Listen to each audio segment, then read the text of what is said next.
Halo guys, balik lagi dengan Efek Anime. Nah, pada video sebelumnya kami telah membahas kekuatan atau jurus terkuat yang dimiliki sang kapten yaitu Luffy. Kali ini kita akan membahas sang wakil yaitu Zoro. Nah, Zoro memiliki karakter yang sangat menarik, di mana ia mempunyai tubuh yang kuat dan jurus-jurus yang kuat. Apalagi ditambah dengan pedang yang melegenda seperti pedang Susui, Wado Ichimonji, dan yang terakhir adalah Enma. Tapi sebelum kita menuju topik utama, jangan lupa untuk klik tombol subscribe dan juga tombol loncengnya agar selalu mendapatkan update seputar informasi anime dari kami. Dan berikut jurus terkuat Roronoa Zoro versi Efek Anime. Santoryu Ogi Sanzen Sekai. Jurus ini merupakan teknik andalan milik Zoro. Bagaimana tidak, Zoro hanya bisa menggunakan pada orang tertentu saja atau orang yang dirasa lebih kuat darinya. Teknik ini dilakukan dengan 3 pedang mengingat Zoro pengguna Santoryu. Awalnya jurus ini diperlihatkan di arc sebelum time skip, yaitu melawan pendekar pedang terkuat Takanome no Mihawk. Sedari awal juga diperlihatkan kalau Zoro ingin melawan Mihawk, maka dengan mengalahkannya ia bisa menjadi pendekar pedang nomor 1. Di waktu menggunakan teknik ini, Zoro akan memusatkan kecepatan dan kekuatan terhadap pedangnya. Dengan ini, Zoro bisa menyerang musuh dengan 1 serangan saja. Namun sayangnya, teknik ini tidak bekerja melawan Mihawk. Malahan Mihawk hanya menahannya dengan 1 bilah pisau kecil. Meskipun begitu, Mihawk terpukau dengan teknik berpedang dari Zoro. Kedua pada saat melawan Ors, di mana ia menggunakannya karena musuhnya adalah jiwa dari Luffy. Maka dari itu, Zoro menggunakan kekuatan pamungkasnya itu. Itu terbukti dari Ors yang terluka parah setelah mendapatkan serangan dari Zoro. Santoryu Ogi Ichidai Sanzen Daisen Sekai. Jurus ini tak lain sama seperti jurus Sanzen Sekai. Bedanya jurus ini telah di-upgrade Zoro setelah time skip. Apalagi setelah time skip, Zoro bisa menggunakan Busoshoku Haki. Jadi sekarang pedangnya akan semakin kuat mengingat dilapisi dengan Haki. Nah, jurus ini diperlihatkan di arc Dressrosa, tepatnya pada saat melawan Pika, di mana Pika waktu itu berwujud sangat besar yang mencoba menyerang Zoro beserta lainnya. Akan tetapi Zoro dengan pedenya menyerang Pika dengan jurusnya ini. Dan alhasil tubuh Pika pun terbelah 2 hanya dengan 1 serangan saja. Jadi kekuatan dari Zoro kali ini sangatlah berbahaya. Nah, terbelahnya Pika membuat sisi penduduk termasuk raja pun sangat terkejut. Karena Zoro bisa mengalahkan Pika yang dikabarkan adalah anggota nomor 1 dari bajak laut Doflamingo. Hitoryu Iai Shishishi Sonson. Hitoryu berarti pengguna pedang 1. Jadi dalam serangan ini Zoro hanya mengandalkan serangan menggunakan 1 pedang saja.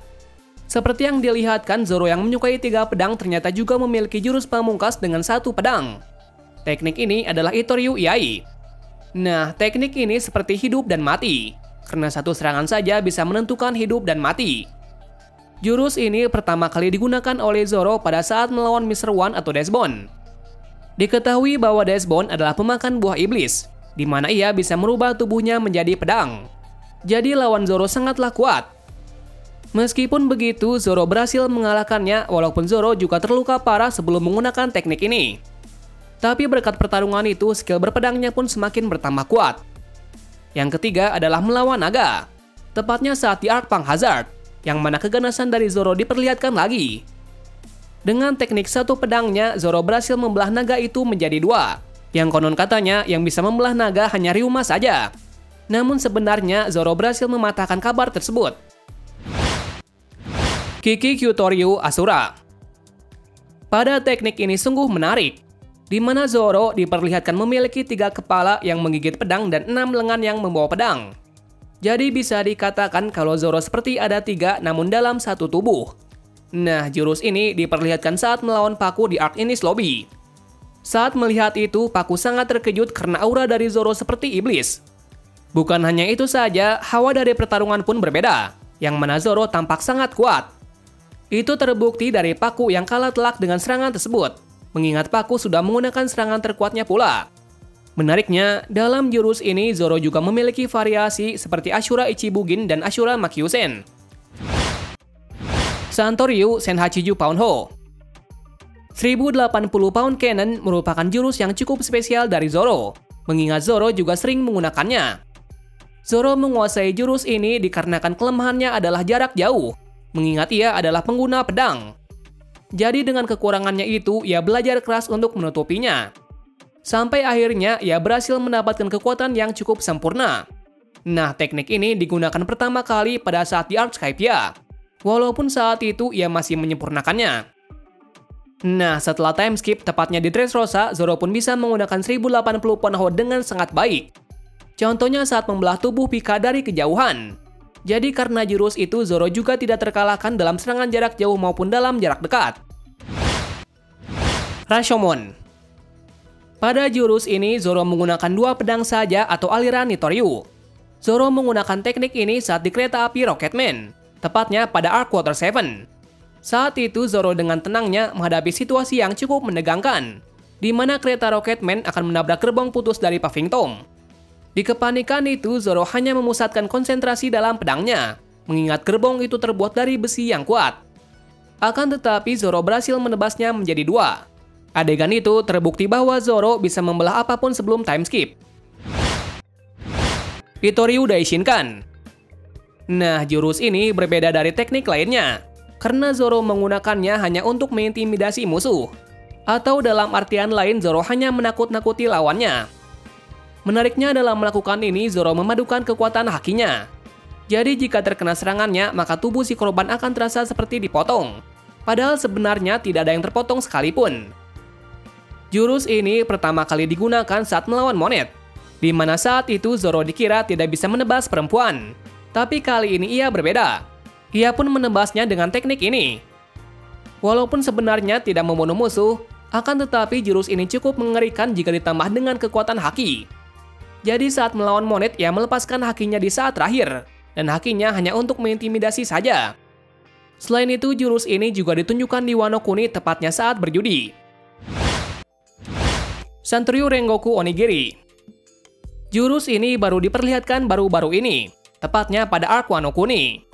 Zoro menggunakan jurus ini saat melawan Kamazo, tak lain adalah Killer. Nah, Killer di sini adalah anak buah dari Kaido, apalagi Kamazo juga memakan buah iblis. Di cerita, Zoro saat itu kurang lengkap dikarenakan Zoro hanya memakai 2 pedang saja. Dengan kekurangan itu, Kamazo berhasil melukainya dengan sabitnya. Secara tak terduganya, Zoro menggunakan sabit Kamazo untuk menjadi pedang ketiganya. Dan kemudian dengan cepatnya Zoro menyambar Kamazo dengan jurus Sanryu Rengoku Onigiri. Alhasil Zoro memberi luka X yang dalam di tubuh Kamazo. Nitoryu Nigiri Torosamon. Pada jurus ini, Zoro hanya menggunakan 2 pedang saja untuk menyerang musuhnya. Jurus ini pertama kali ditunjukkan saat melawan Basil Hawkin. Awalnya Zoro seringkali disudutkan dengan kekuatan dari boneka Basil hingga membuatnya marah. Lalu Zoro pun menebasnya dengan jurus Nitoryu Nigiri Torosamon. Dan secara tak terduganya, boneka Basil yang kuat tersebut bisa terbelah menjadi 2. Jadi bisa dikatakan kalau teknik ini sangat mengerikan. Setelah membahas jurus terkuat dari Zoro, kami mau menambahi kekuatan lainnya yang tidak kalah menarik selain pedang. Kekuatan Zoro setelah time skip selain pedang, yaitu Zoro juga bisa menggunakan Busoshoku Haki. Zoro mendapatkan kekuatan itu setelah berlatih dengan Mihawk. Jadi dengan adanya kekuatan Haki membuat kekuatan pedangnya meningkat. Bagaimana tidak, pedangnya bisa dilapisi dengan Haki. Jadi bisa dikatakan bahwa kekuatan dari Zoro telah berkali-kali lipat setelah time skip. Bukan hanya itu saja, Zoro juga dikabarkan memiliki Haki Raja atau Hoshoku no Haki. Namun hal itu belum dipastikan oleh Eiichiro Oda sang pengarang. Namun ada beberapa scene yang hampir terbukti bahwa Zoro bisa menggunakan kekuatan tersebut. Contohnya saat melawan Monet, di mana ia mengintimidasi Monet agar ketakutan. Nah, dari situ sudah hampir bisa dikatakan dengan Hoshoku Haki. Namun sepertinya milik Zoro berbeda seperti milik Luffy yang benar-benar Hoshoku Haki. Nah, Zoro juga mempunyai kekuatan baru lagi di Arc Wano Kuni. Tepatnya ia mendapatkan pedang legendaris dari Kozuki Oden yaitu Enma. Zoro mendapatkan itu dari restu anaknya yang bernama Hiyori, tak lain adik dari Momonosuke. Kekuatan yang diperlihatkan pertama kali menggunakan pedang Enma masih diperlihatkan 1 kali, di mana ia bisa membelah bukit hanya dengan 1 serangan. Namun kekuatan pedang itu ada efek sampingnya, di mana pedang Enma bisa menyerap haki si pengguna. Jadi di sini Zoro masih berusaha untuk mengendalikan pedang tersebut. Jika tidak, maka pedang Enma akan mengendalikannya. Jadi bisa dikatakan pedang itu adalah pedang terkutuk. Mungkin itulah menurut kami teknik atau jurus kuat yang dimiliki Roronoa Zoro sampai saat ini. Mengingat episodenya masih berlanjut. Jadi seperti apa lagi kekuatan dari Zoro yang memakai pedang legendaris dari Enma? Apakah semakin kuat lagi atau malah melemah? Terima kasih sudah menonton video ini dan sampai jumpa di video selanjutnya.